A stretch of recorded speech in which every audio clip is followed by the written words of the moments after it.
A mother once demanded that I raise her son's grade, not from failing to passing, but from a 98% to a perfect 100. Apparently, that tiny 2-point gap was crushing his self-esteem. I calmly explained that he missed one question on the test, but she insisted that I should simply delete that question from everyone's exam so her son's score would reflect his true potential.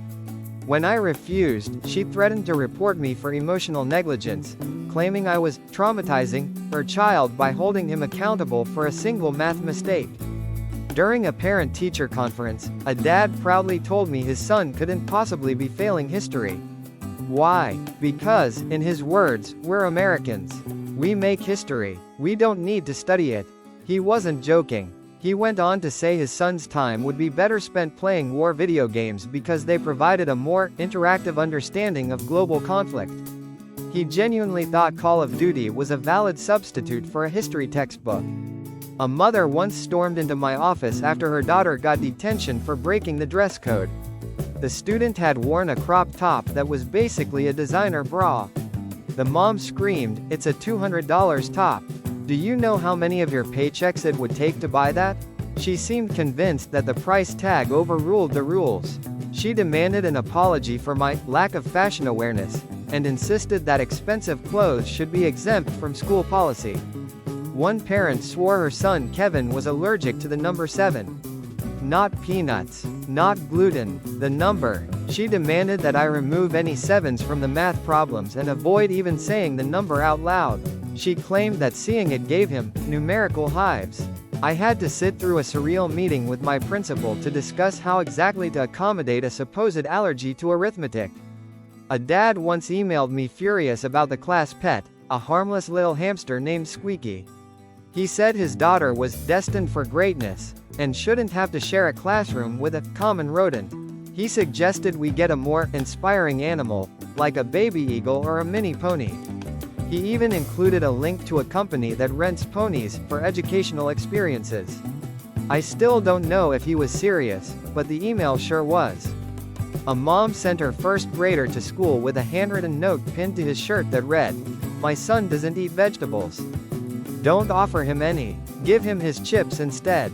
The school cafeteria has a strict healthy lunch policy, so when we served him carrots, she showed up in person, furious. She shouted that we were poisoning her child with green sadness. That was her actual phrase, green sadness. All because we offered carrots. At a PTA meeting, a parent proposed that the school get rid of every book written before the year 2000. Her logic?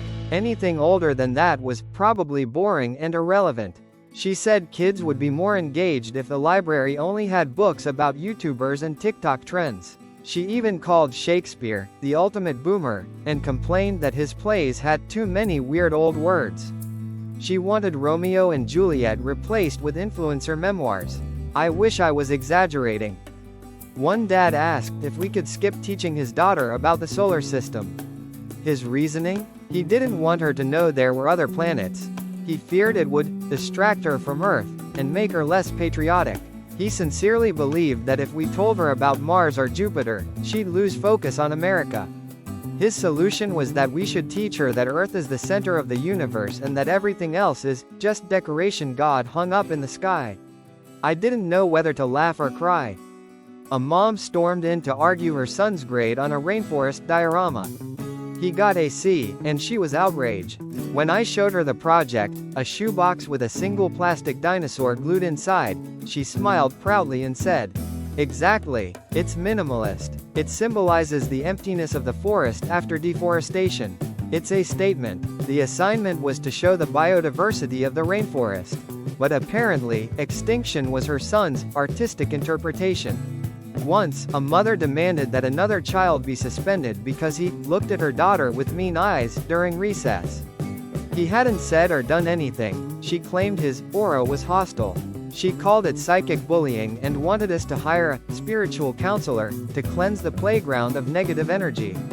She even asked if the other kids' parents could pay for the ritual. It took everything in me not to laugh during that meeting. A father once insisted his son should be moved to the front row of class, not because he had trouble seeing, but because front row people are more successful in life. He'd apparently read it in some motivational blog. When I told him our seating chart was alphabetical, he said, "Fine, I'll legally change his last name to Arvar." He even had mock paperwork ready. That was the day I realized some parents would actually rename their kid for better academic feng shui. A mom once sent in a signed note excusing her son from PE for the entire school year. Her reason? He'd just gotten a $150 haircut, and she didn't want him to sweat it out. She attached the salon receipt as proof, as if the price tag was a valid medical exemption. She suggested he could supervise the other kids from the bleachers while staying fresh and photo-ready. I almost admired the creativity. During our evolution unit, I got a 10-page email from a furious parent. She demanded I stop teaching evolution because, according to her, her son had seen Jurassic Park and therefore knew that humans and dinosaurs lived together. She wrote that the movie was basically a documentary, and that scientists were lying to the public. She demanded I replace the textbook with a classroom screening of Jurassic Park because it was a more accurate source. I still can't believe she typed that entire essay with a straight face. One parent called the school office to complain that the school bus was too yellow. She said the color hurt her eyes every morning as she watched it drive away. She asked if we could repaint it to a softer, neutral color, like beige or taupe. The transportation director had to calmly explain that school bus yellow is literally required by federal safety law. She responded, "Well, maybe that law should be optional," and hung up. A mother once came in to talk about her daughter's terrible grades in Spanish. Her proposed solution? That I should just teach the class in English, but with a Spanish accent. She argued that it would be less confusing for her daughter and would still capture the spirit of the language. To demonstrate, she said, "Hola, my name is Karen," in the worst fake accent I've ever heard. I tried to explain that accents don't replace vocabulary or grammar, but she looked at me like I was the unreasonable one. One dad offered me $200 in cash to give his son an A on his science fair project. The project, by the way, was a lump of mud with a straw in it that he claimed was a volcano, and it didn't even erupt. When I refused, he said, "Fine, what's your price?" Everyone has one. Then he accused me of not supporting small businesses. Apparently, academic integrity is bad for entrepreneurship. A mother demanded that the school cancel fire drills. Her argument was that the loud alarms were disruptive and gave her child unnecessary anxiety. She suggested that in case of a real fire, we could just send out a calm group text to let everyone know to politely exit the building. When we explained that students might not check their phones while the school was burning, she said, "That sounds like a personal choice. I wish I were making this up." A mom insisted her daughter couldn't possibly have failed her math test because she'd used a calculator with brand new batteries.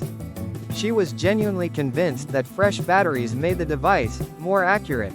She even brought the calculator to school and demanded that our IT technician run diagnostics to prove that the malfunctioning machine was at fault, not her daughter. I didn't have the heart to tell her the batteries were fine, the math wasn't. A dad accused one of our students of bullying his son, so I looked into it. Turns out, the bully was a girl who beat him in the school spelling bee. He claimed she had intellectually intimidated his son and that it was a form of emotional harassment. He demanded she be disqualified so his son could be declared the true winner. He said it was the only way to restore his confidence. Apparently, spelling too well is now considered an act of aggression. We once got an all-staff email from a mother announcing that her son would no longer be doing homework. Her reasoning? Evenings were sacred family time, and homework was toxic to their domestic harmony. She even attached a schedule of their nightly routine, gourmet dinner, emotional check-in, and something called aspirational vision boarding. No mention of reading, math, or studying anywhere. Just pure self-care. Her son now has a permanent case of the "my mom said I don't have to" syndrome. A mother once called in to report her second grader would be absent for a creative block. She said he was an artist at heart, and that the school's rigid system was crushing his muse. He was 7. She requested a mental health day for him to reconnect with his inner vision. Then she asked if I could send home some finger paints so his day of healing could still be artistically productive. I didn't even know what box to check on the attendance form for that one. A father once burst into the classroom absolutely furious that his daughter got a B+ on her paper about ancient Rome. He slammed a book on my desk and shouted, "She can't get a B+. We're descendants of Julius Caesar himself." Then he handed me a printed ancestry report from some shady genealogy website as proof. Apparently, his daughter's grade was an insult to their imperial lineage. I didn't know whether to call the history department or a psychiatrist. A mom once accused the school of being culturally insensitive because of Taco Tuesday. Not because it was stereotypical, no, her complaint was that her son was Irish, and she felt his heritage wasn't represented. She demanded we add mashed potato Monday, or corned beef Wednesday, to balance things out. I tried explaining that lunch themes weren't meant to reflect ethnic identities. She replied, "Well, they should be." I still can't say Taco Tuesday without hearing her voice in my head.